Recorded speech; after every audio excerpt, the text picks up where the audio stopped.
The secure phone in Attorney General Pam Bondi's office rang at exactly 11:47 p.m., cutting through the silence of the Department of Justice like a blade. She had been expecting this call for weeks, ever since intelligence reports started flooding in about MS-13's most dangerous leadership cell operating out of a heavily fortified compound in northern Virginia, just 30 miles from the nation's capital. The red light on her secure communication system had been blinking intermittently for the past hour, indicating encrypted messages from field operatives who had been conducting surveillance around the clock. Bondi had spent the evening reviewing case files that painted a horrifying picture of MS-13's evolution from a street gang to a sophisticated criminal enterprise. Photographs of crime scenes littered her desk. The Martinez family in Baltimore, gunned down in their own driveway because the father had refused to let MS-13 recruiters approach his teenage son. The Johnson twins in Alexandria, found tortured and murdered after witnessing a drug transaction. 17-year-old Maria Santos, whose only crime was dating someone MS-13 considered a rival gang member. Each file represented not just a statistic, but a life destroyed by the savagery that had become MS-13's calling card. Their initiation rituals involved acts of violence so brutal that even hardened FBI agents struggled to document them. Their recruitment tactics targeted vulnerable children in immigrant communities, promising protection while delivering only death and destruction. "This is Bondi," she answered, her voice steady despite the gravity she knew was coming. Her free hand automatically reached for the encrypted tablet that contained the operational briefing she had reviewed dozens of times over the past 72 hours. "Ma'am, Operation Midnight Strike is a go. We have confirmation that all 5 targets are present at the compound. The window is now or never." The voice belonged to FBI Deputy Director Marcus Chen, a 20-year veteran who had personally briefed Bondi on this case for months. Chen's career had been built on taking down organized crime, from the Italian mafia in New York to the Russian Bratva in Brighton Beach, but he had told Bondi that MS-13 represented a new level of brutality that kept him awake at night. The intelligence breakthrough had come 3 weeks earlier, when federal agents arrested a mid-level MS-13 operative named Carlos Flaco Rodriguez during a drug bust in Richmond. Facing life in prison under federal sentencing guidelines, Rodriguez had provided detailed information about the gang's leadership structure, their operational headquarters, and most importantly, their plans for a coordinated attack on federal facilities throughout the Washington, D.C. area. According to Rodriguez, MS-13 had been stockpiling weapons and explosives in preparation for what they called Dia de la Venganza, Day of Vengeance, a series of simultaneous attacks designed to demonstrate that no American institution was safe from their reach. The targets included FBI field offices, DEA facilities, and even the federal courthouse where many of their members had been sentenced. Bondi stood from her desk, her mind already racing through the operational details she had memorized. Miguel El Diablo Vasquez, the MS-13 leader responsible for coordinating drug trafficking from Central America to the East Coast. His criminal record read like a catalogue of human depravity: multiple murders, including the execution of 3 federal informants and the establishment of MS-13 recruitment networks in over 40 American high schools. Vasquez had entered the United States illegally at age 14 and had spent the next 20 years building a criminal empire that generated over $50 million annually in drug revenue. Rosa La Sombra Martinez, the financial architect behind their money laundering empire, had been equally elusive. A former accountant who had embezzled funds from a Miami-based charity before joining MS-13, Martinez had created a sophisticated network of shell companies and offshore accounts that cleaned drug money through legitimate businesses across the eastern seaboard. Her operation was so advanced that Treasury Department analysts had spent 2 years mapping its structure, and 3 other high-value targets whose capture could cripple the gang's operations across multiple states. Eduardo El Martillo Gonzalez, the gang's primary weapons supplier, who had been smuggling military-grade firearms from corrupt contacts in Central American armies. Ana La Doctora Morales, a former medical student who had become MS-13's chief recruiter, specializing in the psychological manipulation of vulnerable teenagers. And finally, Roberto El Fantasma Silva, the gang's intelligence chief, who had infiltrated law enforcement databases through a network of corrupt officials and stolen identities. The compound where they had gathered represented the culmination of years of federal investigation. Located on 68 acres of rural Virginia farmland, the property had been purchased through a series of dummy corporations linked to MS-13's money laundering operation.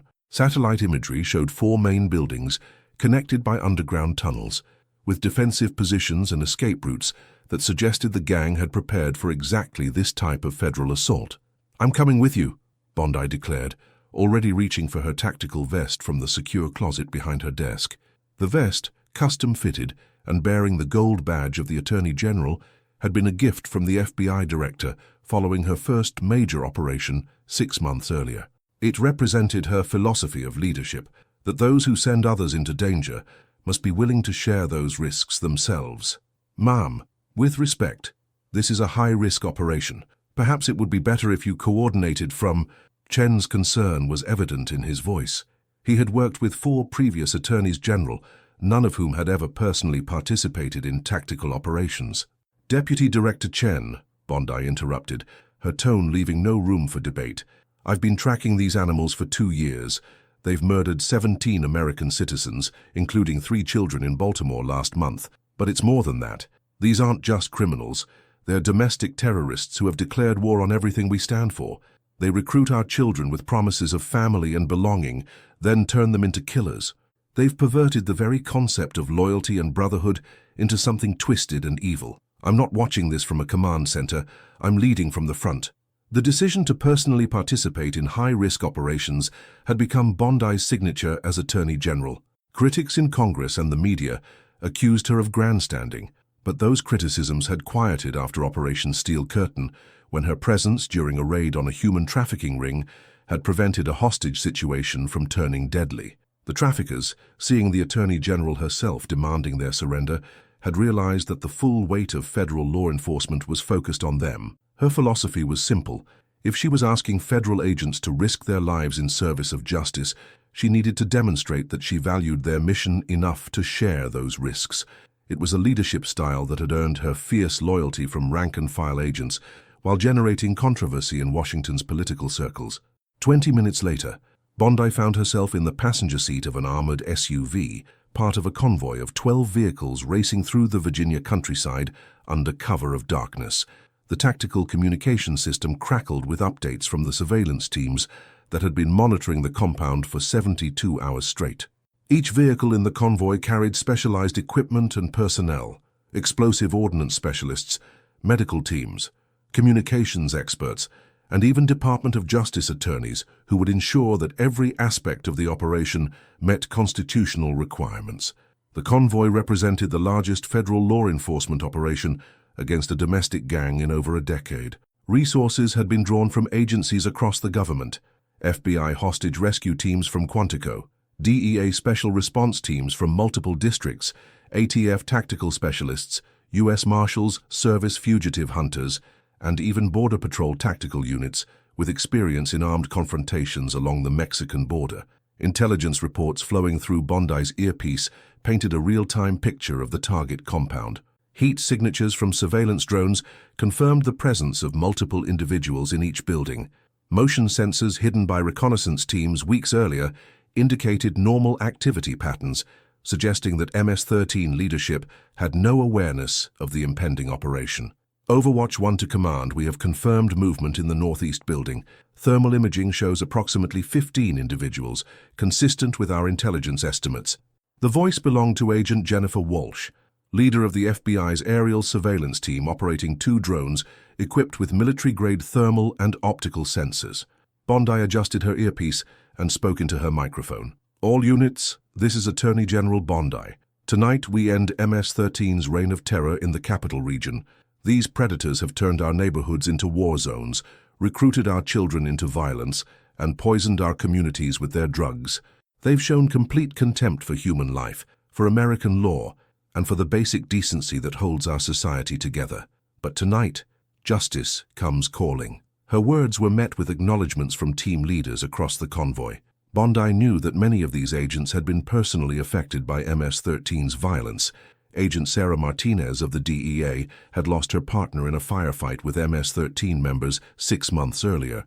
FBI Special Agent David Thompson had been investigating the gang's recruitment of minors after his own nephew had been approached by MS-13 recruiters outside his high school in Arlington. The personal stakes made tonight's operation about more than law enforcement. It was about reclaiming American communities from predators who had declared war on innocent families.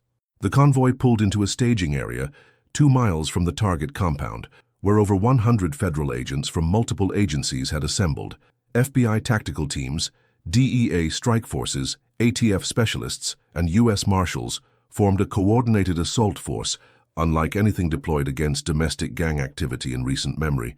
The staging area itself was a marvel of federal coordination. Mobile command centers, medical facilities, communications equipment, and even a temporary detention facility constructed specifically for this operation. Bondi stepped out of the vehicle and was immediately struck by the controlled intensity of the scene. Agents methodically checked equipment, reviewed building layouts, and coordinated with their counterparts from other agencies. The professionalism was impressive, but she could also sense the underlying tension. Everyone knew that MS-13's leadership would not surrender without a fight, and their compound had been specifically designed to withstand exactly this type of assault. She was immediately approached by Special Agent Sarah Williams, the lead tactical coordinator. Williams had spent 15 years with the FBI's hostage rescue team before being promoted to coordinate multi-agency operations. Her experience included overseas deployments with military special operations units, giving her unique insight into the tactics that would be needed against MS-13's fortified compound. "Ma'am, we have 3 entry points identified. The main compound consists of 4 buildings, surrounded by an 8-foot fence with razor wire. Intelligence suggests they have automatic weapons and have booby-trapped several entry points." Williams spread a detailed tactical map across the hood of a command vehicle, pointing to specific locations with a laser pointer. The map revealed the sophistication of MS-13's defensive preparations.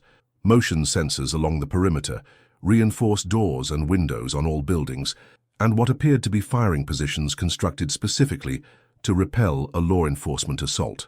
Most concerning were the underground tunnels connecting each building, providing MS-13 leadership with multiple escape routes and the ability to coordinate their defense from protected positions. "What about civilians?" Bondi asked, studying the aerial photographs spread across the hood of a command vehicle. Her primary concern was always the safety of innocent lives, even during operations against the most dangerous criminals. "Minimal risk. The compound is isolated, and we've confirmed no hostages or non-combatants inside. However, we do have intelligence suggesting they may have prepared for a siege scenario." Williams pointed to several locations on the map where intelligence suggested MS-13 had stockpiled weapons and supplies. The intelligence picture was based on months of surveillance and information from multiple sources. Federal agents had identified the compound's water and electrical systems, mapped the internal layout of each building through thermal imaging, and even analyzed the gang's communication patterns to determine their likely response to a federal assault. Most troubling was evidence that MS-13 leadership had studied previous federal operations, learning from the mistakes of other criminal organizations. They had installed backup power systems, communication equipment that could operate independently of commercial networks, and even medical supplies, suggesting they were prepared for a prolonged confrontation. Bondi nodded grimly. MS-13's leadership had grown increasingly sophisticated and violent over the past 5 years, evolving from a street gang to a quasi-military organization with international connections. Their recruitment of minors, brutal initiation rituals, and complete disregard for human life had made them the Justice Department's top domestic priority. But their evolution had been more dramatic than most Americans realized. Intelligence reports suggested that MS-13 had established training camps in remote areas of El Salvador and Honduras, where new recruits learned military tactics from former soldiers and mercenaries. These camps produced a new generation of MS-13 members who combined the gang's traditional brutality with sophisticated operational planning and advanced weapons training. The gang's financial operations had similarly evolved. What began as street-level drug dealing had grown into a multinational enterprise that moved hundreds of millions of dollars annually through legitimate businesses, cryptocurrency networks, and offshore banking systems. Their money laundering operation was so sophisticated that Treasury Department analysts had compared it to operations run by international terrorist organizations. Most disturbing was their recruitment strategy. MS-13 had moved beyond simply targeting vulnerable children in immigrant communities. They now operated recruitment networks in middle-class suburbs, using social media and online gaming platforms to identify and manipulate teenagers from stable families. Their recruiters posed as mentors and friends, gradually drawing young people into criminal activity before revealing the true nature of their involvement. The psychological profiles developed by FBI behavioral analysts painted a picture of an organization that had weaponized the basic human need for belonging and acceptance. They promised family to children from broken homes, protection to teenagers facing bullying or social isolation, and purpose to young people struggling with identity and direction. But once recruited, new members discovered that MS-13's concept of family was built on absolute loyalty, enforced through extreme violence. Leaving the gang was punishable by death, not just for the member, but often for their entire family. This created a cycle of fear and dependency that trapped many young people who might otherwise have found their way out of criminal activity. Agent Williams, I want a tight perimeter with no escape routes. These individuals are not just gang members, they're domestic terrorists who have declared war on American families. We end this tonight, but we do it by the book. I want them alive if possible, but the safety of our agents comes first. Bondi's voice carried the authority of someone who had spent years building cases against the most dangerous criminals in America. Her approach to law enforcement had been shaped by her experience as Florida's Attorney General, where she had confronted everything from organized crime to public corruption. But MS-13 represented something different, a criminal organization that had explicitly rejected the possibility of coexistence with American society. Their ideology was built on the premise that violence and intimidation could overcome law and order, that fear could triumph over justice. The briefing continued with updates from each tactical team. Alpha Team would assault the main building, where intelligence suggested Miguel Vasquez was located. Bravo Team would simultaneously breach the Financial Operations Center, where Rosa Martinez coordinated the gang's money laundering activities. Charlie Team would secure the weapons storage facility, while Delta Team would prevent escapes through the underground tunnel system. Each team had trained for this specific mission for weeks, using mock-ups of the compound buildings constructed at the FBI Academy in Quantico. They had rehearsed every possible scenario, from immediate surrender to prolonged armed resistance. Medical teams were positioned to provide immediate trauma care for both federal agents and gang members, while explosive ordnance specialists were prepared to deal with any booby traps or improvised explosive devices. The legal framework for the operation had been carefully constructed over months of preparation. Federal prosecutors had obtained warrants for each building based on evidence of racketeering, drug trafficking, weapons violations, and conspiracy to commit terrorist acts. Every aspect of the operation had been reviewed by Department of Justice attorneys to ensure that evidence collected would be admissible in federal court. But beyond the legal and tactical considerations, Bondi understood the symbolic importance of tonight's operation. MS-13 had grown bold in their attacks on American institutions, believing that their reputation for extreme violence would deter serious law enforcement response. They had calculated that federal authorities would be reluctant to engage them directly, preferring to rely on traditional investigative methods that moved too slowly to disrupt their operations. Tonight would demonstrate that calculation was fatally flawed. At exactly 2:15 a.m. the operation commenced. 3 teams moved simultaneously toward their designated entry points, while sniper teams took overwatch positions on elevated terrain surrounding the compound. Bondi positioned herself with the command element, maintaining direct communication with all tactical units. The command post had been established in an armored vehicle equipped with real-time video feeds from each tactical team, allowing her to monitor the operation as it unfolded. The approach phase was critical. MS-13 had installed motion sensors and security cameras throughout the compound, but federal technical specialists had been jamming their electronic systems for the past 30 minutes. The gang's leadership would know something was wrong, but they wouldn't know the specific nature of the threat until federal agents were already breaching their defenses. Thermal imaging from surveillance drones showed MS-13 members moving within the buildings, but their movements appeared routine rather than defensive. Intelligence suggested they were conducting a financial meeting, reviewing accounts, and planning drug shipments for the upcoming month. The timing was perfect. All 5 primary targets were present and distracted by business operations. "Bravo team in position," came the first report from Agent Martinez, whose team was responsible for the building where Rosa Martinez ran the gang's financial operations. "Charlie team ready for breach," followed seconds later from Agent Thompson, whose team would secure the weapons storage facility. "Alpha team has eyes on primary target building," reported Agent Rodriguez, whose team would capture Miguel Vasquez. Bondi took a deep breath, knowing that the next few minutes would determine whether months of investigation and planning would result in the capture of some of America's most wanted criminals or a potentially deadly firefight. The intelligence was solid, the planning was thorough, and the agents were the best in federal law enforcement. But MS-13's reputation for violence and unpredictability meant that anything could happen once the shooting started. She thought about the families who had been destroyed by MS-13's violence, the children who had been recruited into criminal activity, and the communities that lived in fear of gang retaliation. Tonight's operation represented more than law enforcement. It was about reclaiming American neighborhoods from predators who had declared war on innocent families. "All teams execute," she commanded, her voice steady despite the magnitude of what was about to unfold. The night erupted in coordinated chaos. Flashbang grenades illuminated the darkness as tactical teams breached doors and windows simultaneously. The element of surprise was complete. MS-13 had not expected a federal assault of this magnitude. Contact. We have armed subjects in Building 2. Alpha Team has secured the northeast structure, 2 subjects in custody. This is Charlie Team. We've got El Diablo. Miguel Vasquez is in custody." Bondi felt a surge of satisfaction, but kept her focus on the radio chatter. The operation was succeeding, but it wasn't over yet. "Bravo team to command. We need backup in Building 4, multiple subjects, automatic weapons."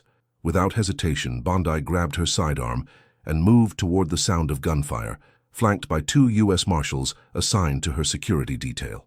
"Ma'am, please maintain position," one of the Marshals urged. "Not a chance," Bondi replied, advancing toward the compound perimeter.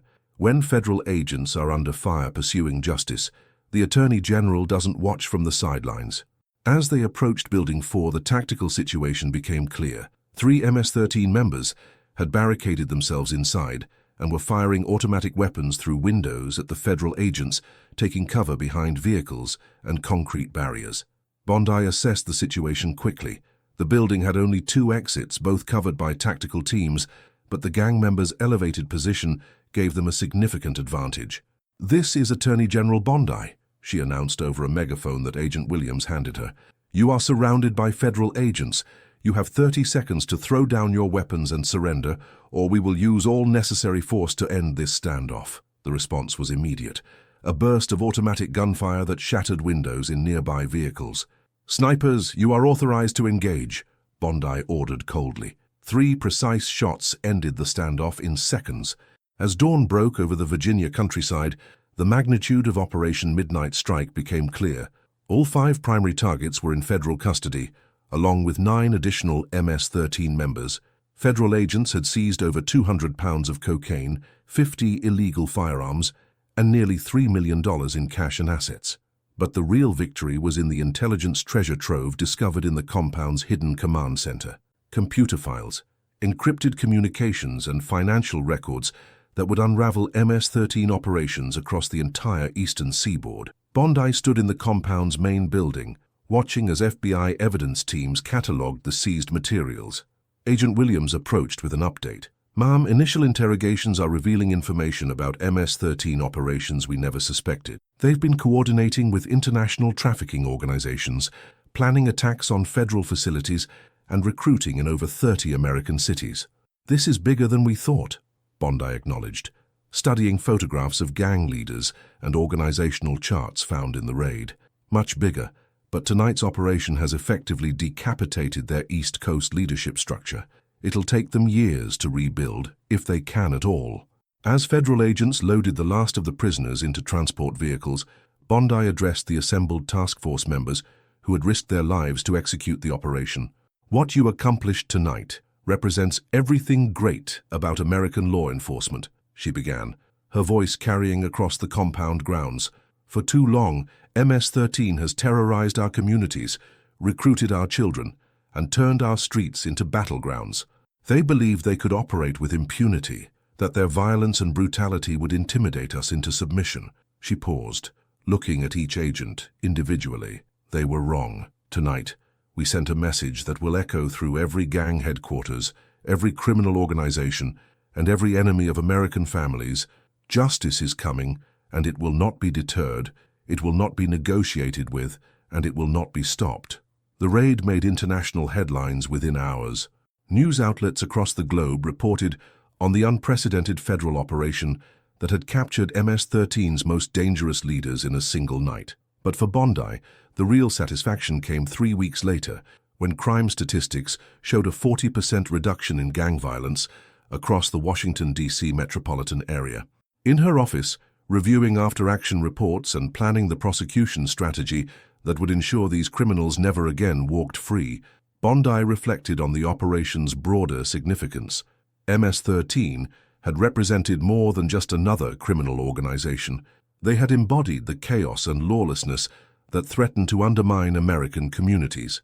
The secure phone rang again, and she smiled slightly before answering. There was always another threat, another operation, another chance to protect the American people from those who would do them harm. "This is Attorney General Bondi," she answered, already reaching for her tactical vest, because in Pam Bondi's Justice Department, the fight for American security never ended, and neither did her determination to win it. The successful capture of MS-13's leadership marked the beginning of a new era in federal law enforcement's approach to gang violence. Within 6 months, Operation Midnight Strike would be replicated in 12 other cities, resulting in the arrest of over 300 gang members and the seizure of millions of dollars in illegal drugs and weapons.